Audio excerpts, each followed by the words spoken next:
Welcome to the Becoming Superhuman podcast, where we interview extraordinary people to bring you the skills and strategies to overcome the impossible. And now, here's your host, Jonathan Levy.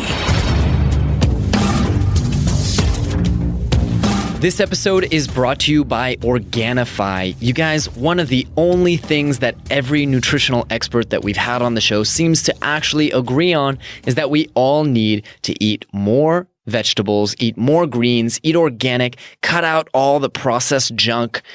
Well, who has the time, right? Who has the time to go out, do the shopping, make the salads, make the juices, make the smoothies?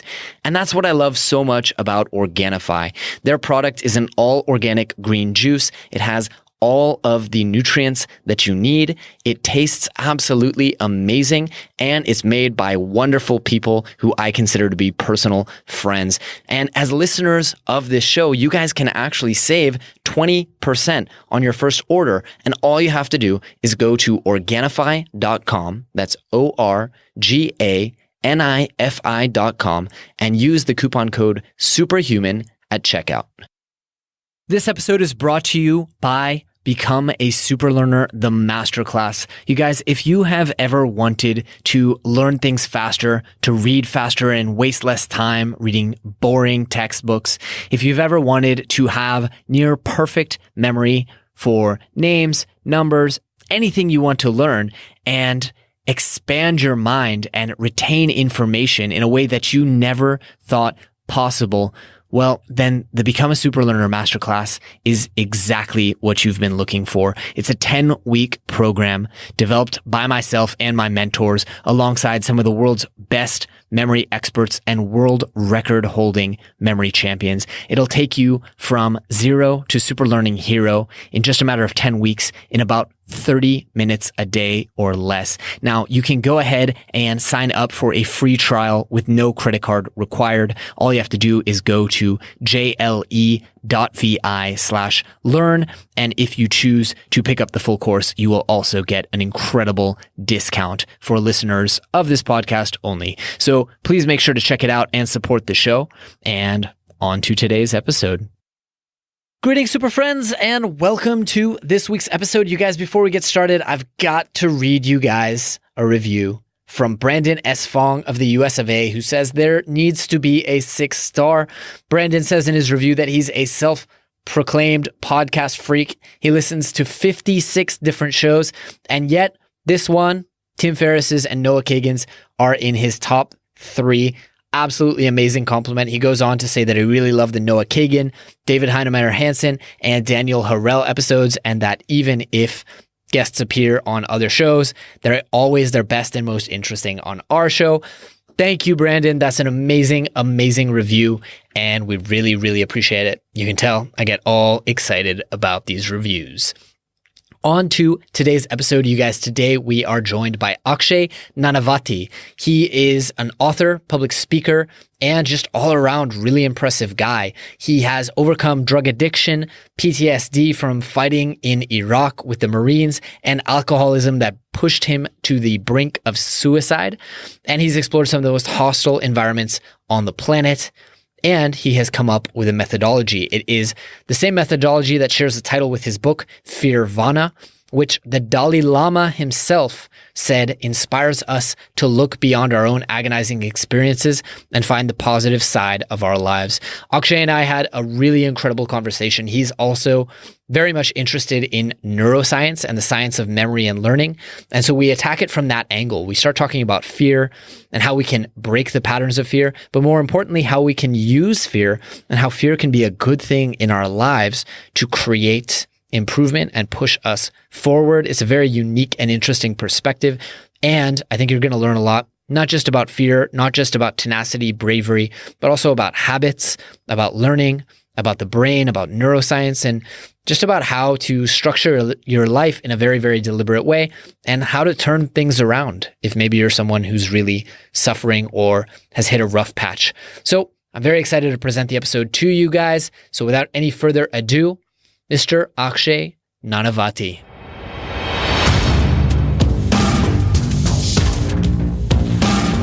Akshay, welcome to the show, my friend. How are you doing today?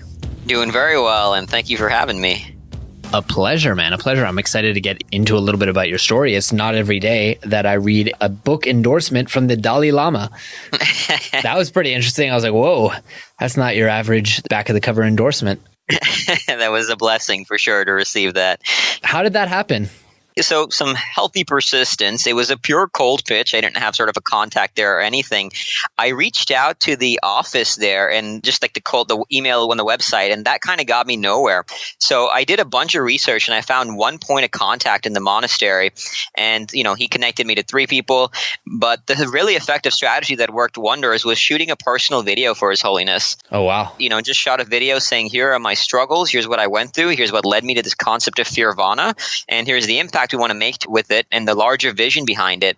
And this one particular monk in the monastery, him and me communicated for about 4 months before it finally happened. And wow. I was very authentic with my struggles and the impact we want to make. And I think that's what connected him to me and ultimately led to this endorsement. Incredible. Totally incredible. So for the audience who hasn't yet heard about these struggles, tell us a little bit about who you are, what you do, and how you started doing it. Sure. So the journey to FearVana kind of started when I was in high school. So I spent about 1.5 years of my life wasting away with drugs and alcohol. And I lost 2 friends to that lifestyle as well. So I was pretty heavily immersed. I too was headed down that path. But I got out. I joined the Marines. 2 doctors told me that boot camp would kill me because of a blood disorder I was born with. I didn't listen, of course. I went in anyway, survived. And through the Marines, I started looking for other ways to challenge myself. So I went mountain climbing, skydiving, cave diving, rock climbing. I mean, you name it. Nature became my playground. But in 2007, then I went to Iraq, and I spent 7 months in the war zone out there, which was, a tremendous experience. Challenging, struggled, but it was beautiful in its own way. I think we grow through our struggles is what it's ultimately I've come to learn. But when I came back was my greatest battle. I was diagnosed with PTSD. I struggled with alcoholism that drove me to the brink of suicide. And when I got to that point that I thought of taking my own life, that's when I realized something really needed to change. So that's what drove me into the years of research in neuroscience and psychology and spirituality that ultimately led to this concept of FearVana and to the book itself and to everything now I'm doing is, helping people embrace their fears and their struggles and channel it into something meaningful.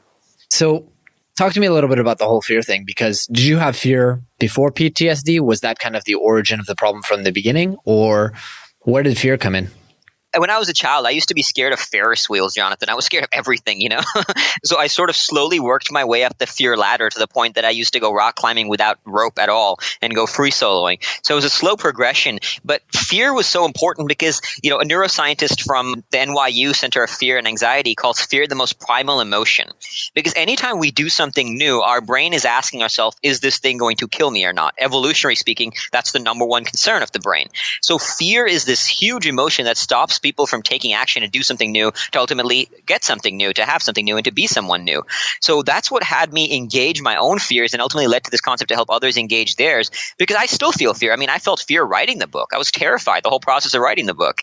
I kept thinking, is this garbage? Is this any good? So fear is something we're constantly feeling, and it shows up as stress and anxiety as well. Neurologically, they're very similar. So we all feel fear, stress, and anxiety at some point, right? Which is why it's so important to learn how to channel these into something useful, and ultimately why I got inspired to write this book and help people deal with these emotions. Mm-hmm. So tell me about FearVana, because that's an interesting term, one I assume that you coined. What is it? My wife actually coined the term, which I absolutely loved, but I had been kind of living this lifestyle. She crystallized it with this name. So I define FearVana as the bliss that results from engaging our fears to pursue our own worthy struggle. And what I mean by that is, when I hit that low moment, I realized that struggle is going to find us anyway in life. And if we don't seek out a worthy struggle, struggle is going to find us. So it's important to find that worthy challenge. And it can be anything, A worthy struggle can be raising a child. It can be hosting a podcast. It can be writing a book, climbing a mountain, running a marathon, anything. But when we find that worthy struggle, it will be challenging. But there's beauty in that challenge. There's bliss in that, in a meaningful challenge. Happiness is not this end result we get to. Happiness is in this here and now experience of life in the pursuit of a meaningful challenge. That's what FearVana is ultimately all about. So is FearVana this process of digging into that fear in the worthy challenge and coming out on top of it? Or is it the process of being calm in the face of fear? I think it's digging into that fear. Calm has its place. Obviously, it's not like you want to be on edge all the time. But when fear shows up, the goal is not to eliminate it. It's actually to embrace it. They've done studies with public speakers. Public speaking is the number one fear, so it's a good example to use. And they had a group that was scared of public speaking. And they had one half of the group say things like, I'm calm, and try to sort of eliminate the fear and calm down. The other half of the group would say things like, I'm excited, and sort of breathe in the fear and leverage it into excitement, which are pretty much two sides of the same coin, right? Fear and excitement. And the group that channeled the fear as opposed to trying to eliminate it performed far better as public speakers to third-party objective viewers than the ones that try to calm down. So when you feel fear, it's important not to eliminate it, because fear can help us. I mean, it narrows our focus into one task at hand. It releases these powerful chemical cocktails in our brain of endorphins, dopamine, oxytocin, adrenaline. And so we want to channel that. We want to use the fear so it drives us into the one thing we're trying to accomplish. I like that. I think that's an important message, because a lot of our society is around, bravery and conquering your fears and stuff like that. But I think it is really important to understand that fears have evolutionarily, they have a very important role. But also for us, in the moment, fear can make you a better speaker. It can make you obviously a better parent. It can do a lot of things. And I think those mechanisms, like pain in the body, are there to kind of connect you with your body and with the moment. Yeah, I mean, it's essential to learn to embrace your fears. I've come to learn throughout this whole process that there's no such thing as a bad or a good emotion, although we have these labels for it, right? Like fear, stress, and anxiety are quote unquote bad emotions. But that's not the case. There are no bad or good emotions. They're just emotions, and it's up to us to choose what we do with them. Amazing. I think that's a really, really valid point. It's like, be present and accept exactly what you're feeling. But at the same time, learn how to maybe not conquer it, but harness it. Exactly. Tell me a little bit about how you do that. If you're facing something as daunting as PTSD, or something even as simple as standing in front of an audience, how do you then channel that fear? And it sounded to me a lot like cognitive reframing, whereas one person would say, I'm terrified, my heart's in my chest, and another person would kind of convince themselves almost it's this internal personal management to say, no, I'm excited, I'm amped up. That's definitely one big part of it. And they've done other studies that have shown when young students take math tests, all the students will be stressed out and have high cortisol levels. They actually measure the cortisol level, which is the stress hormone. And, the students will be stressed out, but the ones that perform despite the stress are the ones that don't believe that stress is a negative thing. So high performers don't stress out over stress. Even Sir Richard Branson said it's important not to fear fear. So cognitive reframing is definitely an essential element in mastering your fears, and just choosing to say that, I don't believe this to be a negative thing, and I can allow myself to sit with it and then channel it into something meaningful. And when you get that awareness of how fear works, and you realize it can actually enhance your focus, then it helps you shift your beliefs on fears. And so you can ultimately leverage them and use them to drive you forward. And you want to start shifting your brain pattern. So work your way up the ladder of risk one step at a time. If you go too far, it'll paralyze you. But wherever you are, just takes one small step, and that will start reshaping your brain to get more uncomfortable with that uncomfortable feeling. That's very interesting. And I have a kind of a parallel experience, which is I've had, and I've talked about on the show, some pretty kind of challenging, I don't want to say detachments from reality, but these heavy existential solipsistic moments of realizing how paper thin reality and consciousness are and how vast the universe is, and learning to sit in that fear and embrace it as wonder, and what a miracle it is that I'm here and I'm conscious and I'm alive, and the universe is such a huge place, is one of the more challenging things I've ever had to do. But then conquering that fear, it makes something like bungee jumping all the more easy, because, what's that compared to the burden of the vastness of the universe? Right? Yeah. No, I love that, actually, because my greatest fear today is stillness, and it's a fear I'm continuing to engage, because I think when you're truly still, you think about those things. So I love the way you put that. It's a luxury not afforded on many people to get into these deep, deep, deep philosophical thoughts on the nature of consciousness. When you're on the edge of, survival, which, I've been there when I was in Iraq, you don't have the luxury to think through these things. But when you do, it's important to channel that and actually embrace that luxury. And it is scary. It is hard, but it's also beautiful. It's, I think the scariest things lead to the best things. Absolutely. And there's also an element, there are a couple different criteria for getting into flow state. And one of them is imminent, I don't remember if it's danger, but some kind of imminent risk. It's easier to get into that deep state of concentration and focus when there is some kind of risk, which is why athletes, especially mountain climbers, things like that, are able to get into flow at the drop of a hat because there is that fear. And so it really does go to what you're saying, where it helps you to get into the zone, so to speak. If you're afraid of public speaking, you're going to have a much easier time getting those hormones and getting that adrenaline into focus, into alignment. Mm-hmm. Yeah, I couldn't agree with you more. Is just being really present to that and then to channel it. Exactly. Mm-hmm. So tell us a little bit about the process of writing the book. I mean, obviously you said that was a huge fear factor for you. Mm-hmm. Tell me how all that went and how you got into it and what's resulted from it.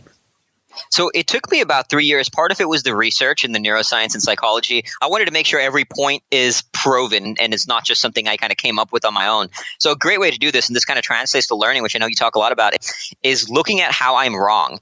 And looking at how I could be wrong helped avoid this cognitive bias of confirmation bias and just looking at, evidence to prove that I'm right. So looking for how I'm wrong led to greater, deeper research that led to more efficient methods that I share in the book. So, part of it was the research. Part of it was definitely procrastination. I'm not going to lie. Mm-hmm. So I came up with some useful techniques on how to avoid that procrastination and focus into action as well. And then part of it was just to sort of engage my own demons, because I share some of my own stories in the book, and it forced me to get into this level of self-awareness about myself. And so I actually sobered up in the process of writing the book.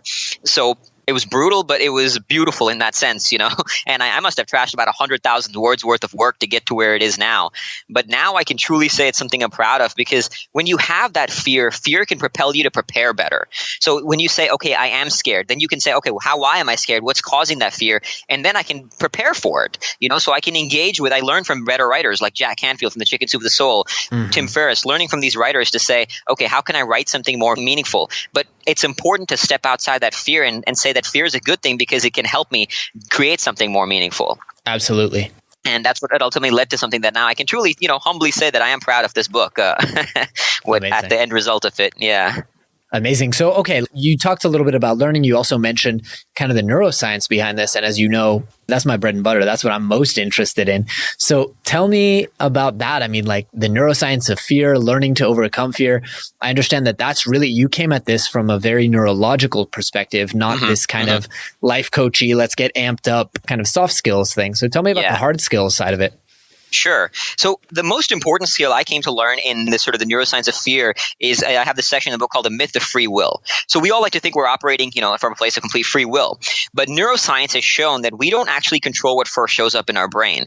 And they've done various studies that have demonstrated that they can predict based on subconscious patterns, they'll show the wiring in the brain, what a person will do before they actually do it and before they're consciously aware that they'll do it. Mm-hmm. So this is huge. And it's kind of scary because then it kind of questions the whole notion of free will. But the value in this is when you recognize you don't control what first shows up, then you regain free will by being aware of the fact that you don't have it. So it's kind of like saying that, if I know that I'm not a fully autonomous being with free will, then I can seek out that autonomy and free will. So the value in this was saying that, okay, if I'm standing on the edge of a cliff, my brain will show fear, but that's okay. I'm not going to judge the fear. I'm going to step outside of the fear and assess it and understand it. And there's another great neuroscientist who says that the ideal response to fear is where the brain consciously assesses the risks, deals with it effectively, and then rapidly return to the state of equilibrium once the threat is over. So the idea is when it happens, you embrace it and channel. And I talked a little bit about the chemicals. So the brain releases chemicals when fear shows up. It releases these chemicals called oxytocin, which is the love hormone. So love and fear are very connected, and which is why you'll see in war zones, for example, I have a friend of mine who ran into a burning Humvee to save a fellow Marine.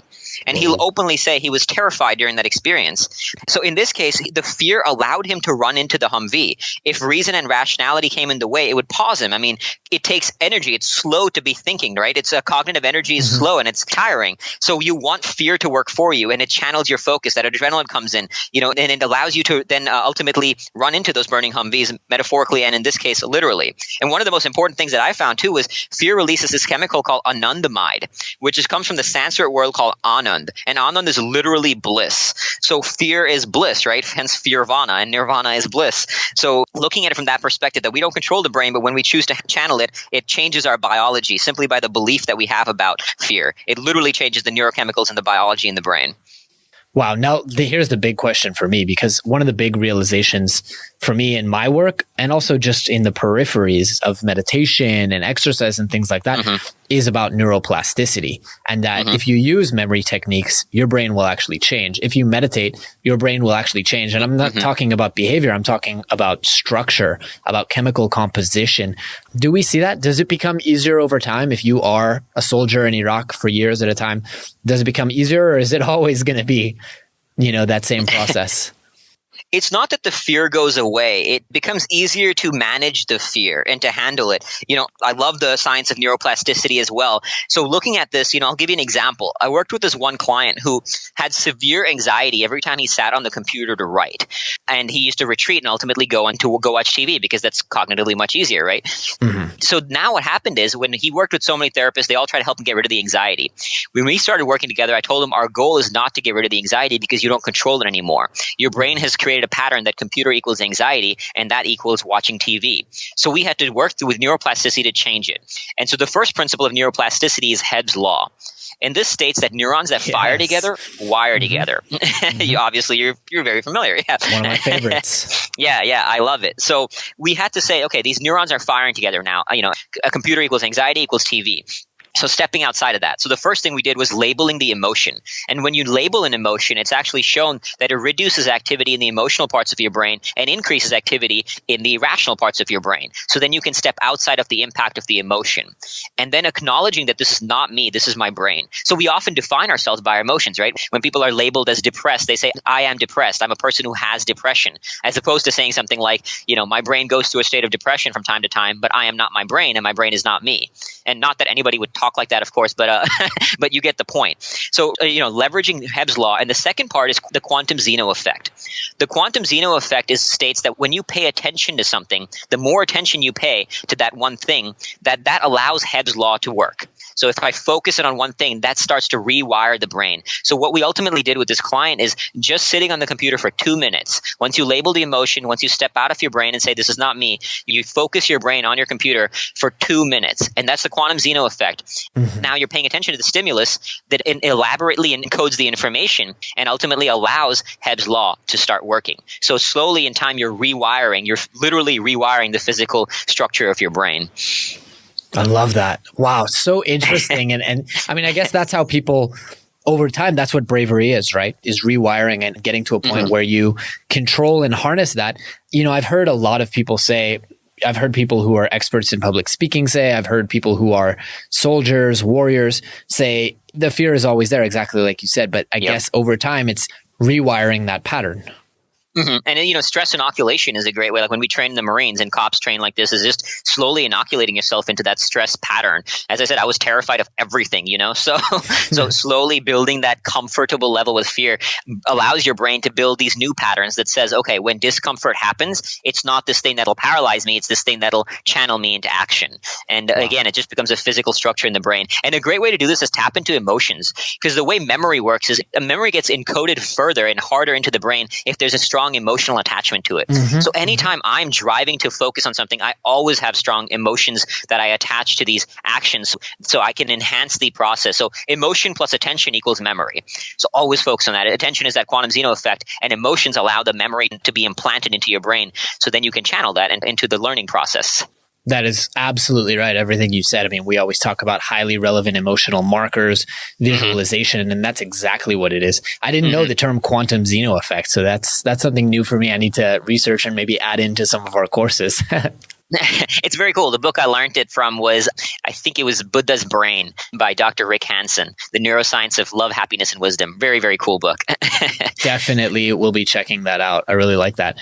Akshay, I want to ask you, how do people get started out there? I mean, obviously everyone out there sounds like should definitely go read this book after the recommendations that it's come with, but I love to give people homework on the show. So I'd love to hear, how can people start today? It's obvious we're not going to advise anyone to go climb to the top of a building and stand on the edge, but how do we start exposing ourselves to this and start mastering the skill in a safe and kind of responsible way? Got you. So the first thing is to get clear on what you want to improve. So choose one specific area. That way you're narrowing your focus, whether it's running, whether it's building a business, writing, whatever. Choose one area you want to improve. Find out who is good in that area, what they are doing, how they are doing it, and what are their belief systems. So these days with the internet, it's not that hard to do. You can even ask. I mean, I'm very open. I'm very reachable. So reach out to me. I'm happy to help. So find out who's good in that area. See what they're doing. Set a larger goal for improvement and then break it down into small, very, very specific steps. So let's say it is running a marathon, for example. Then you break it down into small steps depending on where you are. Of, okay, I need to run 1 mile, 2 miles, improving my speed. How do I, you set the goal, I want to run a marathon in X time, and then you break it down into small little steps. And then you start doing that stress inoculation.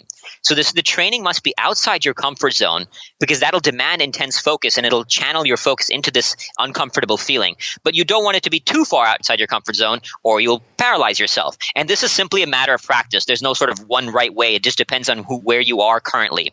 So work on training slowly outside your comfort zone and building that. The next part is getting the feedback from the training. So whenever you do taking these steps in this training is ask yourself, what is working? How can I do more of it? What is the problem and how can I fix it? So all mastery is ultimately boiling down to these two simple processes of find what's working, do more of it, find the problem, fix the problem.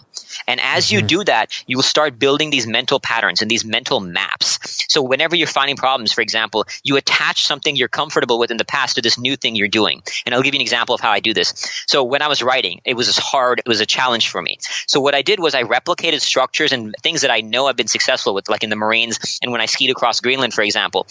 So I would channel writing into 1 hour chunks, focus it on 1 hour, take a 10-minute break where I would eat and drink some water. And this is the same thing I did in Greenland, and then do another hour chunk. So I looked at where I have comfortable patterns, replicating the patterns from that, finding patterns, ingraining those patterns. So again, find what's working, do more of it, find the problem, fix the problem, and then replicating the patterns into new things that I'm doing and channeling that as I continue to grow. And as you build these mental patterns, it'll keep enhancing your habit patterns and allowing you to exercise your will when you need it as well.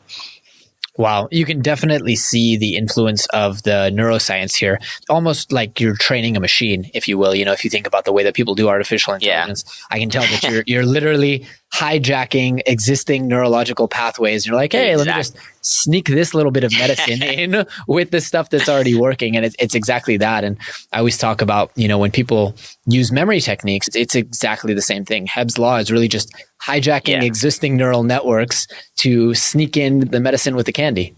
Love that. And speaking of actually hijacking neural networks, one trigger that I found, I think I touched on earlier, but I didn't mention the trigger, has been invaluable, is creating a mental trigger between a thing that works and associating it with a piece of music. So for example, every time before I go for a run, I listen to this one particular piece of music that has a strong emotional impact for me. It's actually the movie theme from the movie Hacksaw Ridge. And that movie, as a war veteran, obviously really touched my soul. So it has that emotional connection. I listen to this piece of music before I go for a run because running is within, it's the thing I love. And then I do this for a couple of weeks, and now my brain starts to create an anchor. Neurons that fire together wire together, right? That this music equals this thing I enjoy in this go mode. And then I replicated that pattern to things that I don't enjoy and I struggle with, like writing, for example.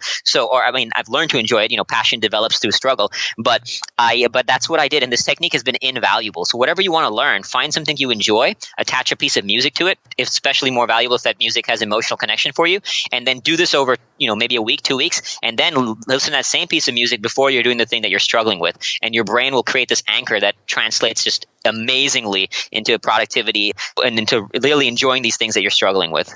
That's been very successful for me. Really, really brilliant. And I appreciate you sharing that with us because that's really cool. It's really, really powerful. So let me change gears here because you have done a little bit of stuff on kind of productivity and talking about getting rid of procrastination. Let me switch gears to the kind of skills, habits, and routines that help you perform at this high level. I mean, obviously, you were a pretty high performing guy before all of this, deciding to overcome this disorder and get into the Marines and deciding to do all these different things. So how do you achieve superhuman performance in your own life? So what I've learned to do is manage the willpower with habits. Willpower is something that it's draining. So as we were talking about cognitive energy earlier, right? Like when you use mental energy, it tires you. So at the end of the day, people are less likely to sort of follow through with these things that they want to do because they've used their cognitive energy. So what I do is I structure everything. So I have a morning ritual and I just follow it step by step. I actually have it written down on my phone on this app, and it says morning ritual. So I wake up, prayer, meditate, play wake-up music, 25 push-ups, brush teeth, review goals, and detailed plan for the day. So I don't have to think through what I'm doing. I don't have to wake up and waste even a moment in a decision, because when you engage a decision, it's called decision fatigue. You're tiring your brain out. So I remove thinking from that process. I follow this morning ritual. Then the night before, I've already laid out 5 particular tasks I want to get done that day. And I break down my day into these shifts. 1 hour on, 10 minutes off, 1 hour on, 10 minutes off. And I do usually 2 shifts before maybe a longer break where I eat. And then I'll try to get in about 5 to 6, sometimes more depending on the day, of these little shifts of work. And then I have the same thing for the night, is an evening ritual. So I have it written down and I just follow the list so I don't have to think. But the one part is I'm always looking at during the day is how can I also build willpower? So as I mentioned, willpower is limited, but when you channel willpower to one focused task, I truly believe it's limitless. And you'll see people do just amazing superhuman things like running across, like these people who climb Everest, or this one runner friend of mine who I follow, he's run from the North Pole to the South Pole in 10 and a half months, averaging 2 marathons a day. And that's like this limitlessness of willpower. Jeez. So yeah, amazing, right? So one part of the day, I like to exercise willpower. And this usually comes from my exercise, like my running or my working out. And that's when I'm saying, okay, this is the time that I actually want to exercise cognitive energy. I want to hit that moment where I want to quit, where I'm going to battle my brain and say, do I want to keep going or do I want to quit? And when I hit that moment, you find a new you. You grow through that moment. So it's really about leveraging, okay, here's in most areas of my life, I have structures to be habits, so I don't waste my energy. But in this one area, I'm going to intentionally exercise energy and channel it so I can build myself into a new human being. That's really, really interesting. I think there's a ton of power there. And it sounds like part of the secret is like, just make it easy for yourself, right? Create these habits so that you don't have to think about it, so that it's just, that you run on Tuesday mornings. There's no decision. Exactly. And so you eliminate that opportunity almost. I always tell people that say, how do you avoid eating sweets? How do you avoid eating grains? How do you avoid eating alcohol? Well, I don't buy grains. I don't buy junk food. Yeah. It's not in my house. It's very easy not to eat it when, I don't see it on a day-to-day basis. I don't see it. Yeah, so, create the systems. No, I love that. Absolutely. So any other kind of superhuman habits or kind of behaviors, routines that you do on a day-to-day basis? I think the most important one, and this is literally the most important skill you can develop to succeed at anything, and the research has shown this, the psychology has shown this, my own life experience, is to develop this positive relationship to suffering. When you change how you view suffering, I talk about it in the context of fear and being uncomfortable, but I actually like to use the word suffering because it's so much harsher, right? If I can suffer with a smile, then struggle and difficult just doesn't seem that hard. So the way you do this is that one area of your life, you're developing these structures throughout the rest of the day, but the one area you practice suffering. So I'll give you an example. In my gym, I have a poster that says, during a workout, you should think 4 things. 1, I'm not going to make it. 2, I want to quit. 3, I'm going to die if I keep going. And 4, I'd rather die than finish this. And at the bottom, it says, are you working hard enough? Wow. So when you see this in your gym, it reminds you that this suffering, if I get to step 4, and I'm not saying you do this all the time, there's recovery workouts and that kind of thing. But the point is, if I could get to a point where I'm saying I'd rather die than finish this, now it's in my brain is saying that's a good thing. That moment when I want to feel that is a beautiful thing. So I call it a habit of cultivating courage. And this is where you literally just practice that I'm going to exercise suffering in this one area and choose to build on this level of comfort with suffering. And it's not like it becomes easier. Every time I go for a long run, I know I'll hit a moment where I just want to quit. And it happens all the time. I'll ask myself, why am I doing this? This is stupid. I hate this. And, whining, complaining to myself. But right after the run is over, I'll be planning the next one, Right. So, so you kind of develop that positive relationship to suffering. And that's the most important skill you can develop. Right. I've talked about on the show that I always get there and I always start bargaining. And I've been looking for a long time for ways to kind of get over that. And it sounds like habituation is part of it. One other thing that I've really found helpful personally is going to group workouts. Something about social pressure, especially if you're friends with folks in the class, you don't want to be the last one. Usually the social pressure is enough to where I'm like, look, I really don't want to be the last one. There's this really cute chick who's, going to finish the workout faster than me. And that seems to help pretty well, Totally. Harnessing fear again, right? Yeah, totally. Like I have an accountability buddy for this same exact thing, having that outside pressure. And even when I quit drinking, for example, announcing it to the world was a good one because now I can't betray that. I don't want to look bad in front of the world that I've announced to, right? It would destroy my whole image to my brand. So it helps me stay sober. Was the sobriety decision to relate to kind of the drug history path, or was it past rather, or was it a health decision for you, or both? It was mostly that I realized I have a pretty addictive personality. And it actually wasn't after I hit that moment where I thought about taking my own life. After that, I actually moderated my alcohol and I got fairly good at it. But the problem was every once in a while, triggers would still hit. And so, Memorial Day last year, war movies came on and these triggers hit. And I went into this 5-day binge. And finally, I woke up and said, what am I doing? Like, why am I bothering to moderate something that's just not serving me? And it works for a lot of people. People can moderate it. Good for them. I'm just not one to moderate. I tend to have a very addictive personality, which is why I channel it into running and stuff. So I just had to say that, look, this is not working. Let me channel it into something meaningful and let me commit myself to a worthy struggle and really obsess myself over it. It just wasn't working for me. I love that. We did a whole show on kind of cutting out alcohol pretty recently, actually. And we came to the same conclusion, myself and Rewiring, Fairburns is his name, that just at a certain point, you get to a point where it just isn't serving you anymore. Coffee as a drug, definitely still serving me. Alcohol, no longer. Okay, got you. Yeah, it is a hard thing for people listening who might be struggling. Like this is where coming back to that, creating an emotional attachment that serves in this habit patterns and reframing your brain. Like one thing that's helped me stay sober is I lost a close friend of mine in the war, and I struggle with survivor guilt forever. I mean, I still do. I still feel like it should have been me instead of him. And now I have a poster up on my wall of him and me, and it says, this should have been you, earn this life. So that strong emotional attachment, as you can imagine, that's very emotionally powerful every time I look at that. And it reminds me that, listen, it's not on me to waste this life. If I truly believe that I should have died instead of him, then let me earn it. Let me honor his death. Let me earn this life and by doing something meaningful and by giving back. So having that emotional attachment has been tremendous in helping me stay sober. Absolutely. That's really, really powerful. Just on the perspective there.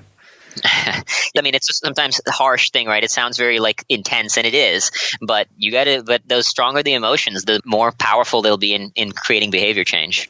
Absolutely. Absolutely. And it ties all back to memory again, as we said. Yep. Akshay, tell me a little bit about books that have changed your life and really impact you. Yeah, I mentioned one, The Buddha's Brain by Dr. Rick Hansen. One recent one was Peak by Anders Ericsson, all about how to become a peak performer. One very recent one, actually. So to be honest with you, after I sobered up, I did break my sobriety.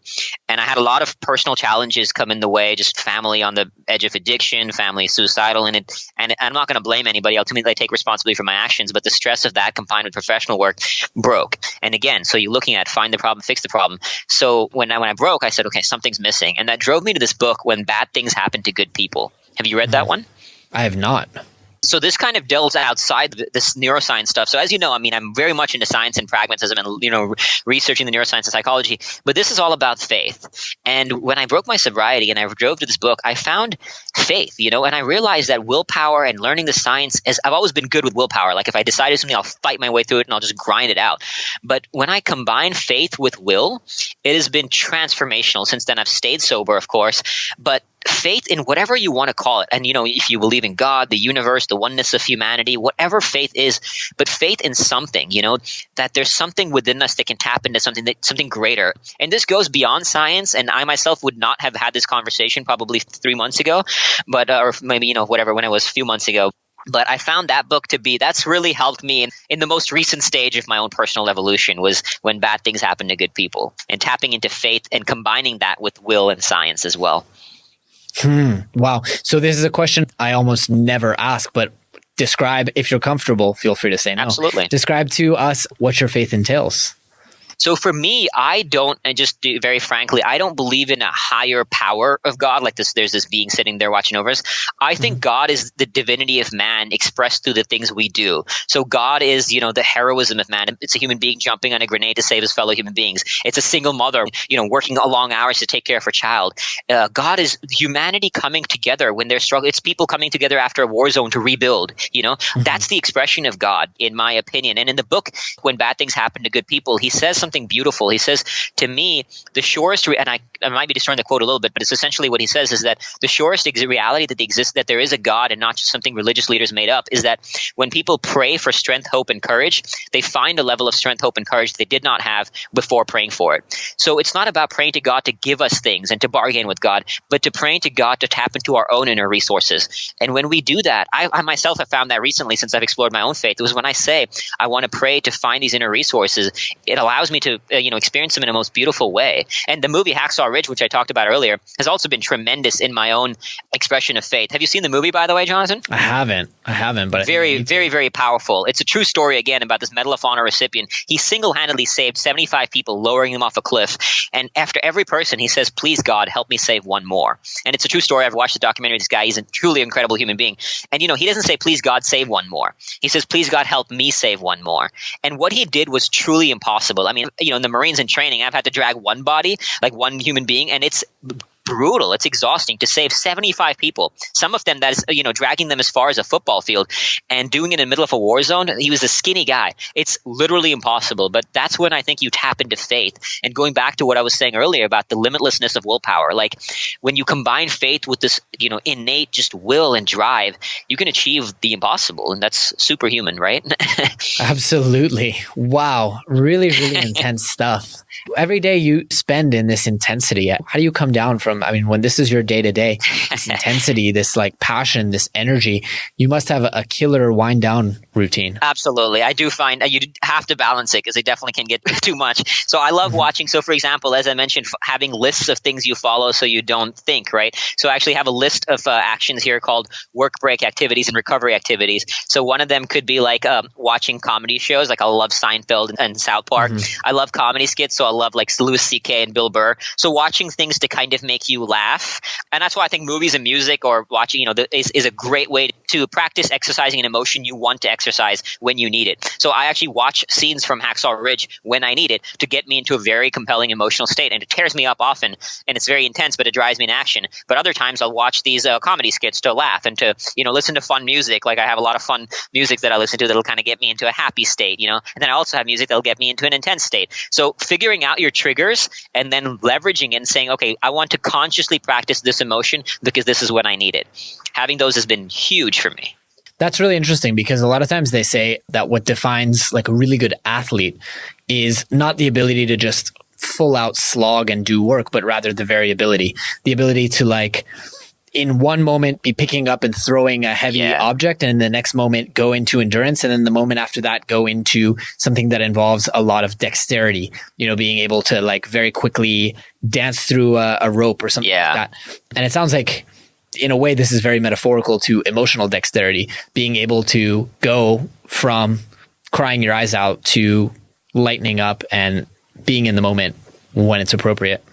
Yeah, I think the faster you get at being able to to choose which being you want to be in this particular instant and adapt to that, the faster you could be successful, I think, in anything. And these triggers are huge. Like, for example, to calm down, one of my go-to songs, this is my go-to song is Bruce Springsteen's Paradise. That's like my listen to sleep song. That song is like my peace song. So I have created these triggers that I know which song, which piece of, YouTube clip will activate me when I need it and use that as a trigger to shift into a different state of being as and when I need it. Wow. Very, very cool. So Akshay, I want to be respectful of your time, even though you're a super interesting dude. I think you and I could talk for hours on end and just go deeper and deeper because you and I both love frameworks and we both love constructing our lives in very deliberate and habitual ways. So I really enjoyed kind of exploring your mind and your being and seeing how you and I have so many similarities. Absolutely. No, I had no doubt I would enjoy this conversation with you, my friend. Absolutely. Absolutely. So let me give you a chance here to let people know where to find you, where to learn more about everything that you're doing and get in touch. FearVana.com. So FEAR and then VANA, FearVana.com. You can reach out to me. That we're giving away the book for free as well.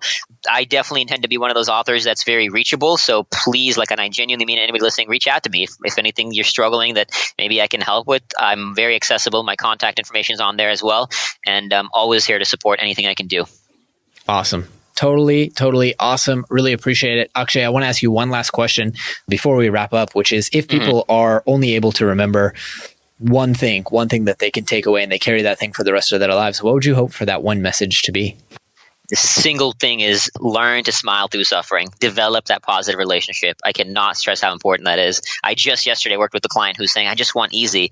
And I said, I'm sorry, I might not be the best coach for you then, because looking for easy is not going to get you to where you want in any way, not just in terms of a goal, but in terms of truly happiness as well. So learn to smile through struggle, and you'll actually find greater levels of joy than you could ever imagine once you do. Incredible. Akshay, it's been a real pleasure chatting with you, my friend. I do hope we keep in touch. And I want to thank you again for sharing your wisdom and your time with the audience. Thank you for having me. I really enjoyed it, my friend. All right. You take care. All right, super friends, that is all we have for you today, but I hope you guys really enjoyed the show, and I hope you learned a ton of actionable information, tips, advice that will help you go out there and overcome the impossible. If you've enjoyed the show, please take a moment to leave us a review on iTunes or Stitcher, or drop us a quick little note on the Twitter machine at @GoSuperHuman. Also, if you have any ideas for anyone out there who you would love to see on the show, we always love to hear your recommendations. You can submit on our website, or you can just drop us an email and let us know. That's all for today, guys. Thanks for tuning in. Thanks for tuning in to the Becoming Superhuman podcast. For more great skills and strategies, or for links to any of the resources mentioned in this episode, visit www.becomingasuperhuman.com/podcast. We'll see you next time.